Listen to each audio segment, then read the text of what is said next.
একদিনের মধ্যে ওই অবৈধ স্ট্রাকচার ভেঙে ফেলার জন্য কেএমসির উদ্যোগে কলকাতা পুলিশের সাহায্য নিয়ে ভয়ের রাজনীতি দিয়ে কোনোদিন আগের শাসকের করা যে পাপ তাকে রক্ষা যাবে না। আপনি মানুষকে রাস্তায় বসিয়ে দেবেন, এটা তো ভারতের সংবিধান কোথাও বলে না। বুলডোজার চালাবেন কি হাতুড়ি পিটবেন, বাড়িটা ভাঙতে কি করতে হবে সেটা আপনি ঠিক করবেন না। একটা যে বললো ইলিগাল কনস্ট্রাকশন করা যায় তাকে তুমি ধরছো না, আর ধরছো সাধারণ লোকটাকে। তৃণমূল ইতিহাসও থাকবে না। ওনার যদি নিজের একটু সচেতনতা থাকতো ওই দিন উনি হাইকোর্টে আসতেন না। তিলজলায় আপাতত বুলডোজার চলছে না, স্থগিতাদেশ দিয়েছে কলকাতা হাইকোর্ট। আমাদের সঙ্গে রয়েছেন বিশিষ্ট আইনজীবী সব্যসাচী চট্টোপাধ্যায়, কথা বলবো। বিকাশ রঞ্জন ভট্টাচার্য মামলাটা করেছেন, কিন্তু এখানে প্রশ্নটা উঠছে যে বেআইনি নির্মাণ চিহ্নিত হলেই বিদ্যুৎ সংযোগ কেটে দেওয়া হবে, জল সংযোগ কেটে দেওয়া হবে ঘোষণা করেছেন মুখ্যমন্ত্রী। কথা হচ্ছে কলকাতা শুধু নয়, রাজ্য জুড়েও একাধিক বেআইনি নির্মাণ রয়েছে। তাহলে কি হবে রাজ্য জুড়ে? কি তাহলে বুলডোজার চলবে? আমি প্রথমেই বলছি যে বেআইনি নির্মাণ বন্ধ করা আর বুলডোজার রাজ দুটো বিষয়কে এক করে দেবার একটা চেষ্টা হচ্ছে, যেটা আসলে এই যে সরকার এসেছেন তারা একদিকে বলেছেন আগের সরকারের সময়কার দুর্নীতির ফাইল তারা খুলবেন, কিন্তু দেখা যাচ্ছে দুর্নীতির ফাইল খোলার বদলে বুলডোজার পাঠিয়ে দেওয়ার কাজ তারা করছে। বুলডোজার নয়, বুলডোজার চালাবার জন্য বা বাড়ি ভাঙার জন্য আমাদের দেশে তো আইন আছে, সংবিধান আছে। আইনে যেইভাবে বলা আছে যে মানুষকে নোটিশ দেওয়া, আমরা জানতাম পুরো আইনগুলোতে বলা ছিল যারা বেআইনি নির্মাণ করেন তাদেরকে নোটিশ দিতে হবে, কিন্তু পুরো আইনগুলোতে বলা নেই হাত বদল হওয়ার পর যে মানুষটা কিনলেন একটা বাড়ি, এবং আপনি খোঁজ নিয়ে দেখবেন যে আমাদের শহরাঞ্চলগুলোতে বাসস্থানের সমস্যা একটা বড় সমস্যা, যেখানে ছোট 10 ফুট বাই 10 ফুট ঘরের কত দাম হয়। মানুষ যখন একটা বাসস্থান সারা জীবনের সঞ্চয়কে ব্যবহার করে একটা বাসস্থান কিনতে যান, তখন কিন্তু তিনি তার জীবনের সবটা দিয়ে তারা কেনেন।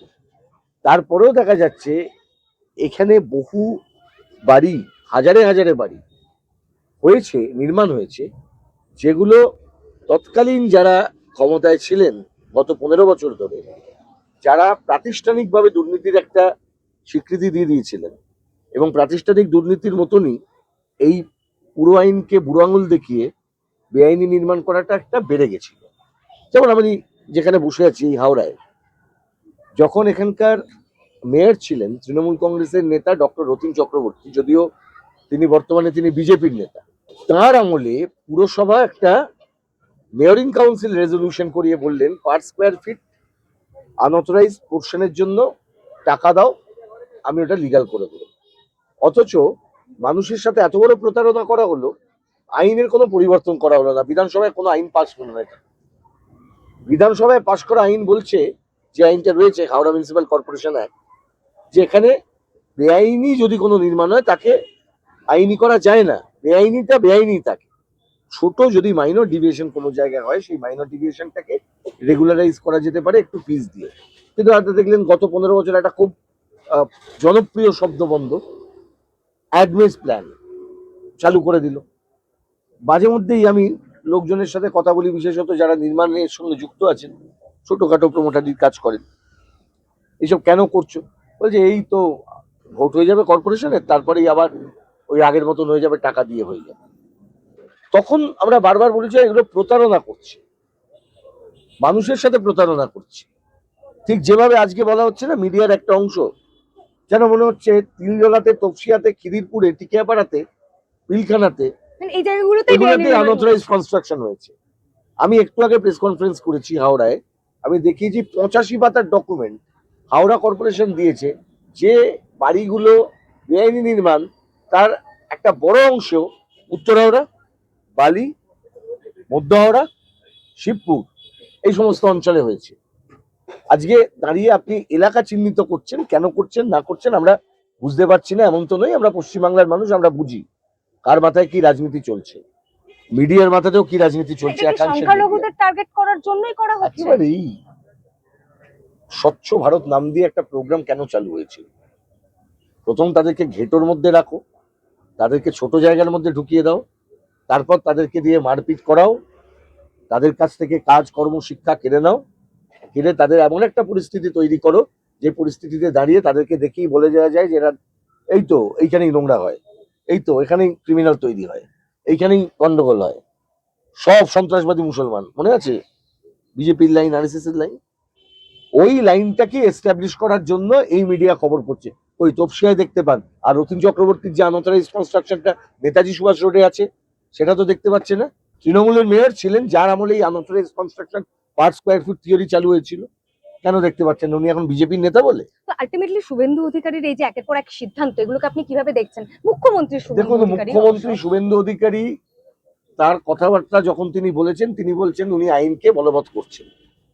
আমি এখনো পর্যন্ত বলেছেন যে ওর মুখ থেকে আইনের কোনো শাসন ফাউল কিছু আমি চলবে। পাইনি। এতদিন শাসকের কিন্তু আইন চলেছে, এবার আইনের আইনের শাসন শাসন। চলবে। কিন্তু আবার বলছি, আইনের শাসন করতে যাওয়ার মানে এই নয় যে শাসকের আইন চলার সময় যে মানুষ প্রতারিত হয়েছে সেই সময়কার শাসককে ছেড়ে দিয়ে সেই মানুষকে ভিলেন বানিয়ে দিয়ে আজকে সেই মানুষগুলোকে জেলে পুরে দেওয়া, তার বাড়ি ভেঙে দেওয়া, ভয় দেখানো, এই রাজনীতি লাগু করা।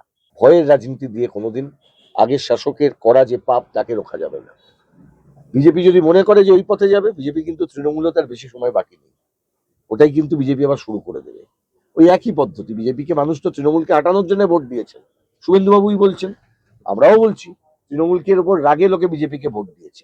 সেটা করতে গিয়ে আপনি কি করছেন? এখন বলছেন আপনি বুলডোজার চালিয়ে দেবো। বুলডোজার চালাবেন কি, হাতুড়ি পিটবেন, বাড়িটা ভাঙতে কি করতে হবে সেটা আপনি ঠিক করবেন না, ওটা ঠিক করবে পৌরসভার ইঞ্জিনিয়াররা। আপনারা ঠিক করবেন না, সরকার বলবেন, সেই অনুযায়ী আইনে বলা আছে, সেই অনুযায়ী তৈরি হবে। আপনারা জানেন গত বছরে যখন এই উত্তরপ্রদেশের বুলডোজারের কাহিনী চলছে, সেই সময় দেখা গেছিল যে আমাদের যে পুরো আইনগুলো আছে, পুরো আইনগুলোতে যারা বাড়ি তৈরি করেন তাদের বিরুদ্ধে শাস্তির প্রবিধান আছে।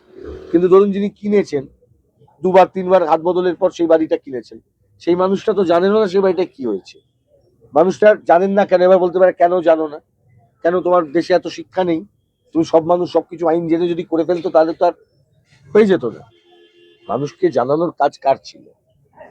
যে ইন্ডিভিজুয়াল মানুষ জানতেন না যে বাড়িটা করবার সময় এরকম স্যাংশন প্ল্যান নেওয়া যায় না, সেই মানুষটাকে তো এটা তখন জানানো হয়েছিল যে না, পয়সা দিয়ে স্যাংশন প্ল্যান নেওয়া যায়, নিয়ে তাকে বলা হয়েছে ইলিগাল কনস্ট্রাকশন করো। আর এখন এসে সেই লোকটা যে বললো ইলিগাল কনস্ট্রাকশন করা যায় তাকে তুমি ধরছো না, আর ধরছো সাধারণ লোকটাকে। আর ছেলে মেয়ের পরীক্ষা আছে, কালকে দেখেছেন সেই দৃশ্যগুলো দেখা গেছে। ওরাও তো বলছেন যে আমাদের বাড়ি ভাঙুন, কিন্তু নিয়ম অনুযায়ী একটা সময় তো দিন, একটা জায়গা থেকে আরেকটা জায়গায় শিফট করতে হবে একটা মানুষকে। আপনি মানুষকে রাস্তায় বসিয়ে দেবেন, এটা তো ভারতের সংবিধান কোথাও বলে না। আমার মনে হয় সরকার এদিকের দিকে গুরুত্ব দিলে ভালো হবে। ওই রকমের একটা সমস্যা হয়েছে এই, আপনি দেখবেন এই কোরবানিকে কেন্দ্র করে। একদম এই প্রসঙ্গেই এই আসছিলাম। প্রসঙ্গ, সেই সমস্যা, সেই কারণেই আমার এখানে আসাটা। দুটো কারণ, আপনি বলুন তো, আপনার আইন আছে, আমরা কেউ বলছি না যে আপনি আইন মান্যতা দেবেন না, আইনে মান্যতা দিন, কিন্তু আপনি খোঁজ নিন যে মানুষগুলো গরু নিয়ে আসছেন তাকে কে ধরছে? পুলিশ ধরছে? পুলিশকে কেউ একটা বলে দিচ্ছে এই গাড়ি আছে, এই গাড়িটা ধরবো, এই গাড়িটা ধরো, কেউ একটা বলে দিচ্ছে, কেউ একটা খবর দিচ্ছে, তারপর সেই লোকটাকে নেওয়া হচ্ছে বেছে বেছে। ওই হাট মালিককে তো ধরছেন না। যে গরু হাটগুলো থেকে চালান ছাড়া, প্রেসক্রিপশন ছাড়া, ডাক্তারের কাগজ ছাড়া গরু বিক্রি হচ্ছে, হাট মালিককে গ্রেপ্তার করেছেন? একটা হাট মালিক গ্রেপ্তার হয়েছে কদিনে? কে গ্রেপ্তার হচ্ছে? বীরভূমের রাস্তায় সামান্য একজন সাধারণ লোক, সে কয়েকটা গরু নিয়ে যাচ্ছে, তাকে গ্রেপ্তার করছে। আমার এখানে কোনো একজন মানুষ নিবরা থেকে আসছেন, জগৎবল্লভপুর থেকে আসছেন, রাস্তা দিয়ে আসছেন, দু চারটে গরু নিয়ে আসছেন কি একটা গরু নিয়ে আসছেন, তাকে গ্রেপ্তার করে রাখছে, 7 দিন 4 দিন 5 দিন ঢুকিয়ে রাখছে। এটা তো পদ্ধতি নয়। আপনার ওই আইনগুলো এতদিন পর্যন্ত ওইভাবে ফলো করতো কি করতো না সে নিয়ে সরকারের কোনো মাথা ব্যথা ছিল না। সরকার এখন মাথা ব্যথা করতে চাইছে, মাথা ব্যথা করুন, কিন্তু এই স্পেসটা তো দিন। বহু মানুষ আছেন যাদের ক্ষেত্রে আগেই এই জানোয়ার তারা কিনে নিয়েছেন, এটা হবার আগে বিক্রি হয়েছে বলে কিনেছেন, তার কাগজ আছে, চালান আছে, তাহলে যে বিক্রি করলো তার কোনো দায় থাকবে না, সরকারের কোনো দায় থাকবে না সেখানে। গরু মালিক আর সাধারণ মানুষের মধ্যে তো তফাৎ আছে। গরুহাটের মালিক, তার তো পয়সা আছে, আর সাধারণ ইন্ডিভিজুয়াল লোক কোথা থেকে পাবে? তাকে রাস্তায় তুমি চত্তাপ্পর মারছো, হেকেল করছো, কান্দরে উদ্বোস করাচ্ছ, এটা কোন নিয়ম? কোন দেশের নিয়ম? এই নিয়মে তো কিছু হতে পারে না। আমাদের স্পষ্ট কথা, তুমি আইন তৈরি করতে গেলে আইনের যে গুরুত্বপূর্ণ দিক হচ্ছে, বাকি সবকিছু সাময়িক হতে পারে, বাকি সবকিছু পরিবর্তনশীল হতে পারে। আমাদের দেশের আইন ওই রকম ভাবে পরিবর্তনশীল নয়। আইন পরিবর্তন করতে গেলে আইনসভার অনুমোদন দরকার হয়। সব্যসাচীদা, এই যে একের পর এক দেখাই যাচ্ছে যে নতুন সরকারের সিদ্ধান্তে সংখ্যালঘুরা টার্গেট হচ্ছে, আপনি বললেন, তো আপনি কি আইনি পথে কোনো পদক্ষেপ নেবেন? আমি আবারও বলছি, আইনি পথে পদক্ষেপ কালকে দেখেছেন হ্যাঁ, আমরা নিয়েছি। আমাদের পার্টির নেতা শতরূপ ঘোষ, দীপু দাস তারা উদ্যোগ নিয়েছিলেন। আইএসএফ এর নওশাদ সিদ্দিকী তিনি উদ্যোগ নিয়েছিলেন। বিকাশ ভট্টাচার্য তিনি আমাদের পার্টির নেতা, তিনি লড়াই করেছেন। আমরা একটা সাময়িক একটা স্টে এনেছি, আবার বলছি সাময়িক স্টে। এতে করে ওই বাড়ি বাঁচাতে পারবো না চিরকালের জন্য, কিন্তু বাড়ি ভাঙা বা কোনো ক্ষেত্রে আইন বলবৎ করার জন্য যে পদ্ধতি, সেই পদ্ধতিতে যে অমানবিক একটা মুখ, যে বুলডোজার রাজ কায়েম করছে, বুলডোজার আছে এই চল ঘুরিয়ে দেবো, এই ভীতির পরিবেশকে হাঁটাতে হবে। ওই মানুষটার কোনো দায় নেই কিন্তু এই বেআইনি নির্মাণ। ঠিক যেমন যে সাধারণ মানুষ একটা গরু নিয়ে আসছে রাস্তা দিয়ে, গরু হাট থেকে কিনেছে, সে কিন্তু এই ধারণা করে এসেছে যে ওই হাটটা যে চলছে, এই হাটটা আইন মেনেই চলছে। অর্থাৎ ওখান থেকে গরু যখন বিক্রি হচ্ছে, আইন মেনেই কাগজপত্র দেওয়া হচ্ছে। তাহলে কি করবেন আপনারা? আমাদের মানুষের পাশে থাকতে হবে। মানুষ ভীত হচ্ছেন, মানুষ ভয় পাচ্ছেন, সেই মানুষের ভয়টা ভাঙাতে হবে, মানুষকে রুখে দাঁড়াতে হবে, এটাই বলছেন রুখে আপনি? দাঁড়াতে হবে, সচেতন হতে হবে, এগোতে হবে, ঠান্ডা মাথায় একে মোকাবিলা করতে হবে, এবং এটা মোকাবিলা করতে করতেই ভয়ের পরিস্থিতিকে আমাদের জয় করতে হবে। এই ভয় দেখে চিরকাল চলবে না, এই পরিস্থিতি চিরকাল থাকেনি, থাকবেও না। অত্যাচার শেষ কথা বলে না। কনফিডেন্স, মানুষের পাশে থেকে তাকে কনফিডেন্স দেওয়াটা হচ্ছে জরুরি জিনিস। শুভসাচীদা, আরেকটা প্রশ্ন উঠছে, আপনাদের একটি মাত্র বিধায়ক রয়েছে বিধানসভায়, না আইএসএফ সহ আমরা বলতে পারি দুই, তারপরেও দেখা যাচ্ছে যে তিলজলার ঘটনায় আপনারা সাময়িক হলো একটা স্টে অর্ডার বার করলেন, একটা পদক্ষেপ নিলেন, তো 80টা বিধায়ক নিয়ে তৃণমূল কোনো পদক্ষেপ নিতে পারে? অপ্রাসঙ্গিক দলকে নিয়ে আলোচনা করবেন। তৃণমূল ইতিহাস, ইতিহাসও থাকবে না, ইতিহাস অপ্রাসঙ্গিক। ওদের নেত্রীকে এখন হাইকোর্টে গিয়ে গালাগালি খেয়ে, অপমানিত হয়ে প্রকাশ্যে প্রাসঙ্গিকতা বজায় রাখে। এই যে প্রাক্তন যতই হোক, কয়েকদিন আগেও তিনি মুখ্যমন্ত্রী পদে ছিলেন, প্রাক্তন মুখ্যমন্ত্রীকে চোর স্লোগান, এটা কি কাম্য? আপনি কি মনে করছেন এটা কি এক প্রকার দেখুন, সামাজিক আমি বয়কট? নিজেও তো সেদিনকে কোর্টে উপস্থিত ছিলাম। হ্যাঁ, প্রাক্তন মুখ্যমন্ত্রী যখন এসেছিলেন, আমাদের যারা বামপন্থী মানুষজন আইনজীবী ছিলাম, আমরা কোথাও তাকে অসম্মানিত করিনি, এটা আমাদের সংস্কৃতিও নয়। কিন্তু যে ঘটনা সেদিন ঘটেছে, সেখানে আমরা দেখেছি যে আদালতে প্রকাশ্যে তিনি ওইভাবে শুনছেন চোর চোর। ওনার যদি নিজের একটু সচেতনতা থাকতো, ওই দিন উনি হাইকোর্টে আসতেন না।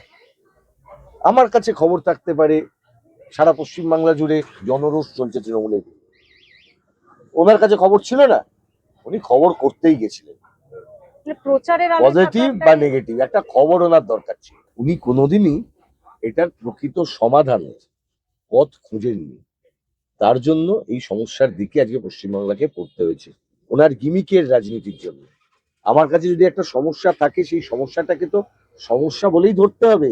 সমস্যাটাকে তো আমি ম্যাজিক কিছু দিয়ে ওড়াতে পারবো না, আমার সমস্যাটার মোকাবিলা করতে হবে। আমার এখন সমস্যা এখানে 26 তারিখ 27 তারিখ ঈদ আছে, ঠিক করে শান্তিপূর্ণভাবে এই অনুষ্ঠানটা যাতে হতে পারে সেটাকে নিশ্চিত করতে হবে। আমাদের এখানে অসংখ্য বেআইনি নির্মাণ সারা হাওড়া জুড়ে, কলকাতা জুড়ে আছে। আজ না হয় কাল সেই বেআইনি নির্মাণকে মুছতে হবে, ধ্বংস করতে হবে, কিন্তু তার মানে এই নয় সেই পথে গিয়ে বুলডোজার চালিয়ে দিতে হবে। মানুষগুলোকে বাঁচাতে হবে, তাদের জন্য বিকল্প থাকার ব্যবস্থা করতে হবে। আমার নির্দিষ্ট প্রস্তাব আছে, মুখ্যমন্ত্রী চাইলে আমি সেই প্রস্তাব দিতেও পারি। মুখ্যমন্ত্রীর কাছে আমার প্রস্তাব যে গত 15 বছর সময় পশ্চিমবঙ্গ সরকারের একটা দপ্তর, যেটা প্রায় মৃত হয়ে গেছিল, কিন্তু আগের সরকারের সময় খুব গুরুত্বপূর্ণ দপ্তর ছিল, একটা মন্ত্রী ছিলেন, সেই মন্ত্রীর নাম ছিল গৌতম দেব, এখন অনেকে ভুলে গেছেন। আবাসন দপ্তর।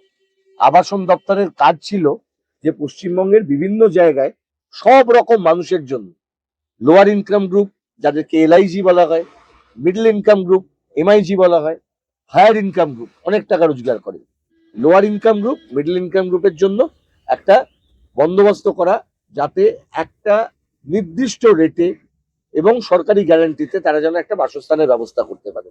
আমাদের হাওড়ায় দেখেছেন এই যে এই লেক ভিউ তৈরি হয়েছিল, আমাদের এখানে আগে অনেক সরকারি কোয়ার্টার তৈরি হয়েছে, কিন্তু গত 15 বছরে সরকারি আবাসন তৈরি হয়েছে একটাও দেখাতে পারবে না। 15 বছরে 15,000, 20,000, 1,50,000 বেআইনি নির্মাণ হয়েছে, কিন্তু সরকার একটাও সরকারি আবাসন তৈরি করেছে গরিব মানুষের যে বাসস্থানের, শহরের গরিব মানুষের কথা বলছে, নিউ টাউনে ফ্ল্যাটের কোথায়? নিউ টাউনে সরকার কোথায় যেটা তৈরি ঘোষণা করলো? করা হলো যে সেই ফ্ল্যাট কে পেল? আপনি জানেন সেই ফ্ল্যাট কে পেয়েছে? তারা পেয়েছে, আপনার কাছে কোনো আমার খবর আছে? কাছে খবর নয়। আমরা কলকাতা হাইকোর্টে মামলা করেছি। হুম, সিবিআই ইতিমধ্যে এফআইআর রেজিস্টার করেছে। কোন কোম্পানির নামে? তার নাম মার্লিন। মার্লিনের কদিন আগে রেড হয়েছিল, আপনিও জানেন, আমরা সবাই জানি। মার্লিনে হঠাৎ কেন রেড হলো? কেউ কোনোদিন প্রশ্ন করলেন না তো? প্রাথমিকের দুর্নীতির যে চার্জশিট সিবিআই দিল, দেখেছেন তো, চাকরি বিক্রি হয়েছে। সেই চার্জশিটে কেন মার্লিন, বেঙ্গল মার্লিনের নাম? তার কারণ বলছে বেঙ্গল মার্লিনকে, ওই যে কার, ওই লোকটার গলার ভয়েস, সুযোগ সুজয় কৃষ্ণ ভদ্র, ওই ভয়েস স্যাম্পল যাচ্ছিল সুজয় কৃষ্ণ ভদ্র, ওই যার কোম্পানি ছিল লিপস অ্যান্ড বাউন্স জানলা দরজা সাপ্লাই করেছে মার্লিনের অ্যাফোর্ডেবল হাউসিং প্রজেক্টে। অ্যাজ এ রেজাল্ট গোটা প্রজেক্টে একটা লোকও যোগ্য গরিব মানুষ, মধ্যবিত্ত মানুষ, তিনি ফ্ল্যাট পাননি, লটারিই হয়নি। সব ফ্ল্যাট বড় লোকদেরকে খোলা বাজারে বিক্রি করে দিচ্ছে মার্লিন। অ্যাসপায়ার, ফিফথ এভিনিউ, দুটো বড় বড় প্রজেক্ট, যেটা পশ্চিমবাংলার মানুষের জন্য অ্যাফোর্ডেবল হাউসিং এর স্কিম ছিল, আজকে সেই স্কিমগুলো বড় লোকদের কাছে চলে গেছে। বলছেন যে প্রাক্তন যে রাজ্য সরকার সেই আমলে যাই হয়েছে সবকিছুতেই দুর্নীতি হয়েছে। সবকিছু তো আমি বলছি না, এটা বাস্তব প্রমাণ বলছে। ঘটেছে। এখন শুভেন্দুবাবু যদি চালু করতে চান, একই পথে চললে তো হবে না। দুর্নীতি হয়েছে এটা যদি স্বীকার করেন, দুর্নীতির দায় তো কারোর উপর দিতে হবে। সেই দায়টা তো আগে সরকার, তার সরকারের নেতারা ছাড়া পেয়ে থাকবেন।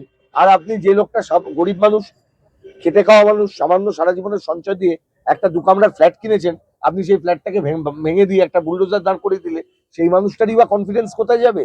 বা অন্য ওই লোকগুলোরই বা কি অবস্থা হবে? আগের লোকটা তো বেঁচে যাচ্ছে, অভিষেক ব্যানার্জি তো এখন অ্যারেস্ট হননি এখনো। দুই, আর একটা বিষয় আমি বলবো যে এই বিজেপিকে একটা জিনিস ঠিক করতে হবে। পশ্চিমবাংলায় কিন্তু বিজেপি যে সরকারটা এসেছে, এটা কিন্তু সাধারণ মানুষ তৃণমূলের বিরুদ্ধে তার রায় দিয়েছে। এই যে বিজেপির মন্ত্রীরা এসে, মন্ত্রী না এমএলএরা, এই আমি মুসলমানদের কাজ করব না, বেলগেছিয়া বস্তির কাজ করব না, এই রকম যদি আপনাদের মানসিকতা হয় তাহলে, এবং সেখানে যদি বিজেপি যদি চুপ করে থাকে, শ্রমিকবাবুকে আমি যতটা জানি সংবেদনশীল লোক বলি আমার মনে হয়, শুভেন্দুবাবু যে ধরনের কথাবার্তা, দায়িত্বশীল কথাবার্তা বলছেন, তাতে করে আমার ধারণা উনিও বিষয়গুলোকে নিয়ে ভাববেন। বলেছেন ওটা উনি যে একটুখানি, ধর্মনিরপেক্ষতা কেন এগুলো না বলেছেন। সেটা সরকারে বসার পর বলেন, হ্যাঁ, উনি হ্যাঁ, আগে হ্যাঁ, বলেছেন। হ্যাঁ, হ্যাঁ। সরকারে বসার পর আমি শুনলাম এই লোকটি, কি নাম, কাশীপুর বিলগেছিয়া যিনি বিধায়ক রিতেশ হয়েছেন, তিওয়ারি। রিতেশ তিওয়ারি, তিনি আজকেও তার ব্যাখ্যা দিয়েছেন কেন হুম, হুম, বলেছেন। হুম, হুম। আরে আপনি তো এমএলএ হয়ে গেছেন, এত ছোট মন করলে হবে নাকি? আপনি কার ভোট পেয়েছেন আপনি দেখতে গেছেন? কোন লোকটা মুসলমান ভোট দিয়েছে, হিন্দু ভোট দিয়েছে? আপনি এত সহজ অঙ্ক করছেন কেন? সবাই তো ভোট দিয়েছে। আজকে পশ্চিমবাংলার যদি এত ভোট না দিত তাহলে বিজেপি ক্ষমতায় আসতে পারতো? আপনি মানুষকে এরকম করছেন, তা আপনার দায়িত্ব নেই? আপনার মনটা এত ছোট কেন?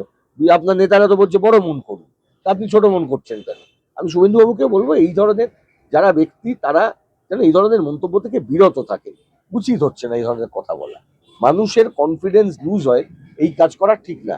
আর বাকি আমরা বিজেপির থেকে কোনো কিছু আশা করি না, কিন্তু আবার যে মানুষ তো দিনের শেষে তো আশায় বাসে চাচা, আমাদেরও একটুখানি মাঝে মধ্যে বেঁচে থাকতে হয়, কালকের জন্য তো ভাবতে হবে।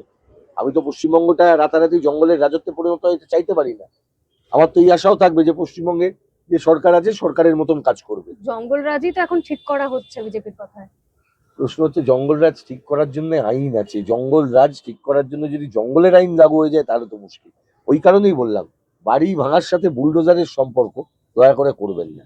বুলডোজার বাড়ি ভাঙার একটা অস্ত্র হতে পারে, হাতুড়িও হতে পারে, কিন্তু এটা করা, হাতুড়ি চলবে না, বুলডোজার চলবে না, কি চলবে সেটা করার জন্য আইনে বলা আছে কিভাবে হবে। আর যদি ওই আইনেও না পান, দেশের সুপ্রিম কোর্ট জাস্টিস বি আর গাভাই যখন চিফ জাস্টিস ছিলেন একটা রায় দিয়েছিলেন, যেখানে পুরো আইনে এটা বলা নেই, সেখানে ওই রায়কে মেনে চলতে হবে। 15 দিনের নোটিশ দেওয়া, শুনানি করা, কাগজপত্র নেওয়া, তাকে একটা সময় দেওয়া, মানুষটাকে রিহ্যাবিলিট করতে দিতে হবে। তো সকালবেলা উঠে দেখলাম বুলডোজার দাঁড়িয়ে আছে বাড়ির সামনে, আমি রাস্তায় বেরিয়ে গেলাম, কোথায় যাবো আমি ছেলে মেয়ে নিয়ে? এই জায়গাটাকে পরিবর্তন করতে হবে। মানুষ যদি কনফিডেন্স না পায়, কোনো সরকার কোনোদিন দীর্ঘস্থায়ী কিছু করতে পারেনি, এটা মাথায় রেখে দেবেন।